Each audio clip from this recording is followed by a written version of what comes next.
lost that game. The reason they lost that game is because Patrick Mahomes was playing quarterback for the other team. I actually thought the Saints played pretty well in that game, particularly on defense, which sounds weird considering how many points they gave up, but they made them work for it. So, look, I mean, if the Saints are going to win the Super Bowl this year and they're not going to have Drew Brees, I kind of wonder what's the point, right? Like they're running it back with the same team every year to try and win one more before Brees is done. So he's their best option. Yes, they went 3-1 with Taysom Hill, but I don't think you can expect to win playoff games right now with that as your offense. I think they need Brees. They need him to be at his best. And I think they expected him to be a little bit rusty on Sunday after missing 4 games. And the hope, of course, is that it was just rust and that he only improves going forward, only feels better physically going forward, and only plays better going forward. And I think they have reason to hope that that's the case. Shay, I understand we got Dan on here and you want to get your money's worth, but I think you literally asked him 4 questions within one before you got to him. Dan did a great job of answering them all there. But I do want to play off my wife's brilliant mind here and a great point she made talking about Tampa, the Bucs, and Tom Brady. And she said, coming out in the first half that this Bucs offense didn't look good, and it's because of Coach Arians and his scheme going in. You allow Tom Brady to have the keys. Second half looks wildly different. They cruise to that win over the Falcons, and that offense looks great as Brady goes for over 300 yards. So what do you make, Dan, of the difference in the first half offensively for the Bucs as opposed to the second half? I think the Tampa Bay Buccaneers are a team that even this late, Week 15 now moving into Week 16, is a team that's still figuring itself out. And I don't think that should be surprising. There was no offseason. There was no offseason program. Training camp was effectively virtual for most of it. If you had a bunch of new stuff this year, you were going to be behind the 8 ball with regard to your ability to contend this year. Well, look at the Chiefs bring everybody back, they're fine. The Saints bring everybody back, they look good. Teams like the Bucs that bring in a new quarterback, even if it's Tom Brady, he's got to get used to the coach. The coach has to get used to him. There's receivers have to get on the same page with him. They haven't all been healthy.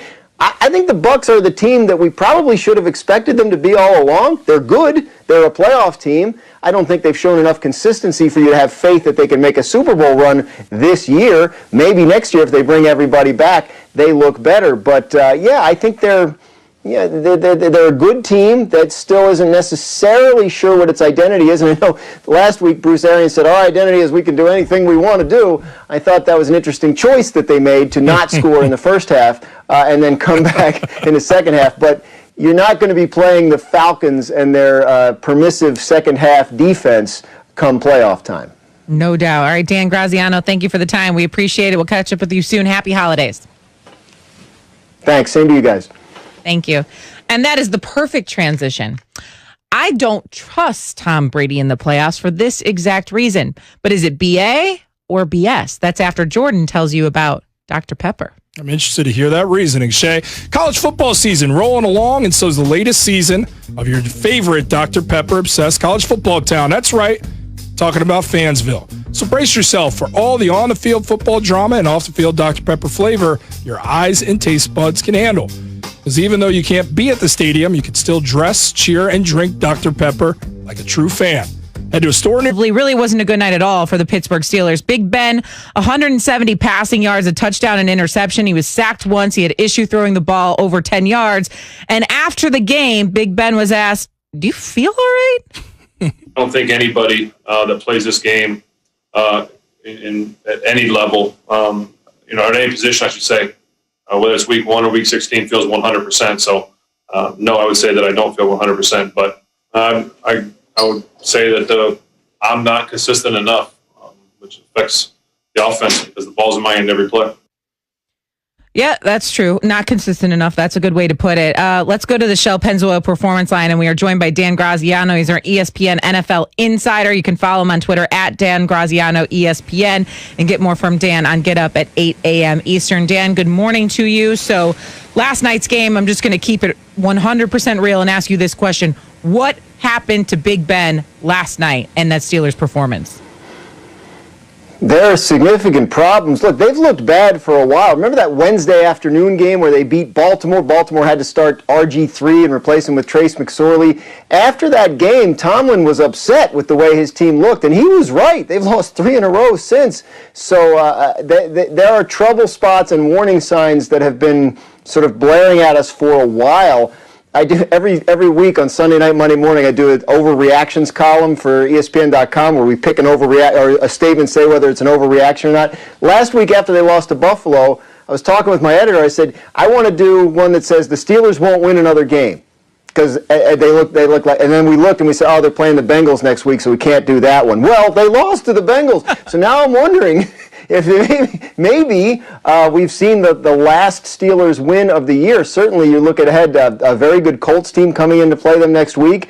And then, assuming the Browns beat the Jets, if the Steelers lose to the Colts, they got to play the Browns in Week 17 for the division title.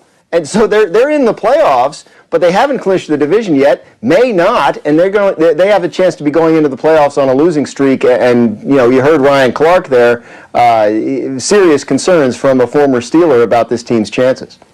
So, Dan, as I look back at what went wrong for the Steelers last night, I start and I end with really Ben Roethlisberger. And you can talk about the offensive line. You can talk about the lack of a run game. The defense starting to look a little suspect, most especially with Bud Dupree no longer being on the roster after getting hurt in that Ravens game back on December 2nd.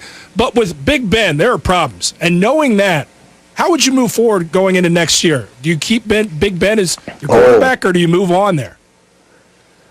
Well, people need to understand, keep Big Ben as your quarterback is not a simple open and shut question, because if he's on the team next year and if they don't extend his contract further, he's signed through 2021, his salary cap cost next year is $41.25 million.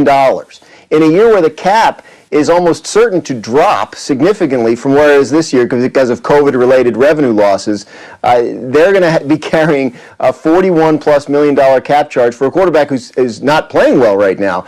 So they have a very difficult decision to make. If Ben Roethlisberger does want to play another year, as Adam Schefter reported yesterday he does, they have to decide whether they can carry that number, which would mean a lot of difficult choices across the rest of the roster, making it probably a worse team for Ben, or whether they actually can extend him into the future and carry his contract for another couple of years just as a means of getting that salary cap number down. So I think personally it will be very, very difficult for the Steelers to bring Ben Roethlisberger back as their starting quarterback next year without either sacrificing the quality of the rest of the 2021 roster or significantly hurting themselves against the cap in future years. Yeah, no doubt. All right, let's move on to the New Orleans Saints here. Drew Brees, clearly another quarterback that says he's not 100%, and I think we could all see that with our own two eyes when they played the Chiefs on Sunday. So he decides to start, he decides to play. They have a quick turnaround. The Saints have to face the Vikings now on Christmas Day. Two questions here. What is going on